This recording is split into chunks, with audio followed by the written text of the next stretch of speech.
네, 안녕하세요. 감정평가사가 되자 안평가사입니다. 자, 지금 시간에는 35회에 직장 병행으로, 심지어 무휴직입니다. 직장 병행으로 2년 만에 합격하신 김민경 평가사님과 합격수기 찍고 있습니다. 자, 이번 시간에는 직장인으로서의 가장 어려운 거, 시간 관리, 생활 어떻게 하셨는지 얘기 들어보도록 하겠습니다. 자, 일단 공부는 집에서 하셨나요? 네, 저는 쭉 집에서 했습니다.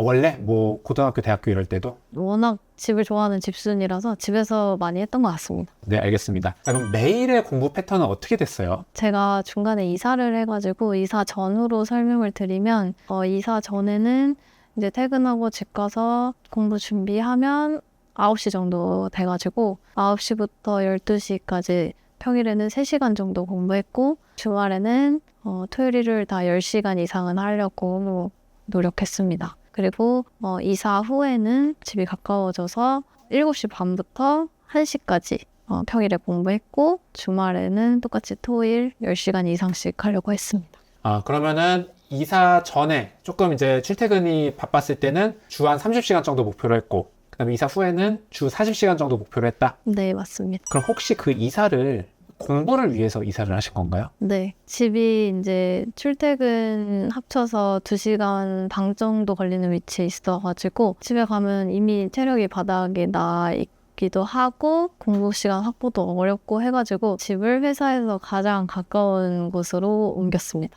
그러면 출퇴근 몇 분으로 줄었어요? 걸어서 10분 이내에 집으로 옮겼습니다. 네, 알겠습니다. 근데 이렇게 평일에 지친 몸을 이끌고 3-4시간씩 공부하시다 보면 주말에 하루 정도는 좀 쉬어야 된다, 뻗어 있게 된다, 이렇게 얘기하는 분들 되게 많거든요. 이틀 동안 10시간씩 공부 가능했어요? 주말 시간이 너무 소중했기 때문에 주말에는 공부를 걸렀던 적은 없었던 것 같고 차라리 평일에 하루 정도 이제 잠깐 쉬어가는 시간을 가진 적은 있었습니다. 얼마나 그렇게 좀 치팅데이?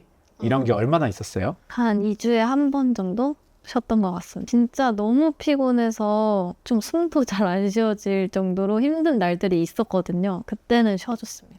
숨이 안 쉬어졌다고요? 저 그런 경험을 정말 처음 해봤는데 저도 시험 끝나고 싹 낫긴 했는데 너무 제 체력을 끌어 쓰다 보니까 막 숨이 답답해가지고 잘 안 쉬어지고 밥도 안 넘어가는 그런 때가 있었어요. 그때는 좀 쉬어줬습니다. 아, 네. 한 요 정도 해야 이제 직장인으로 합격할 수 있는 것 같습니다.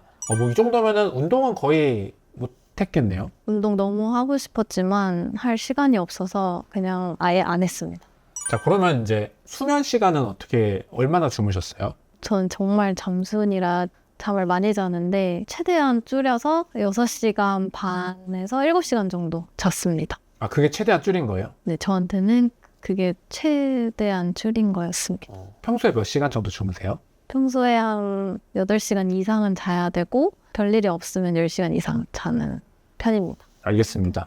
그리고 직장인분들 공부할 때 또 가장 힘든 게 내 의지와 상관없이 회식, 야근, 이것 때문에 공부 못할 때 너무 힘들잖아요. 이게 반복되면 아예 그냥 스르르르 공부를 놔버리는 경우도 저는 많이 봤거든요. 이런 경우는 없으셨어요? 저희 회사도 회식도 잦은 편이고 가끔 야근도 있었는데 일단 회식은 가서 이왕 간 김에 그냥 맛있는 거 먹고 즐기자라는 마음으로 즐기되 술은 많이 먹지는 않고 회식한 날도 집에 와서 1시간 정도는 공부를 하려고 했고 야근하는 날은 뭐 어쩔 수 없는 거니까 그냥 다음 날 공부를 더 채우려고 했던 것 같습니다. 그렇게 어쨌든 술 많이 안 마셨어도 술 마시고 회식하고 집에 와서도 내가 1시간은 하자라고 할 수 있는 그런 어떤 정신력? 이거의 원천은 뭔 것 같아요? 저는 이제 공부가 흐름이 끊기면 그걸 또 되찾는 게 더 어렵다고 생각을 해서 하루에 1시간이라도 하자라는 마음으로 했던 것 같습니다. 네, 알겠습니다. 근데 사실 직장인 하다 보면 일반 전업생도 그렇지만 이게 하는 내내 나는 진짜 죽을 것 같이 하고 있는데 이거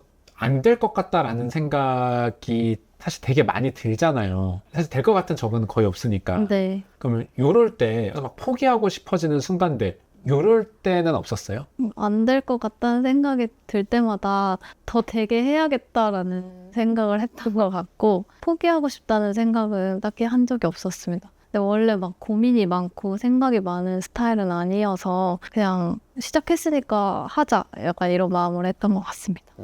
이게 멘탈적으로 되게 중요한 얘기인 것 같아요. 그리고 이제 또 공부하다 보면 어쨌든 스트레스 많이 받잖아요. 스트레스 해소법은 어떻게 되셨어요? 암기를 하다 보면 스트레스가 극에 달할 때가 있는데요. 그때는 남편이랑 집 앞에 호숫가를 돌면서 또 남편을 두고 제가 외운 거에 대한 설명을 계속 했던 것 같아요. 남편도 같이 고생 많이 했겠네요. 남편은 엄청 고생했어요. 알겠습니다. 그럼 마지막으로 이제 직장인 수험생 분들에게 해주고 싶은 얘기가 있다면요?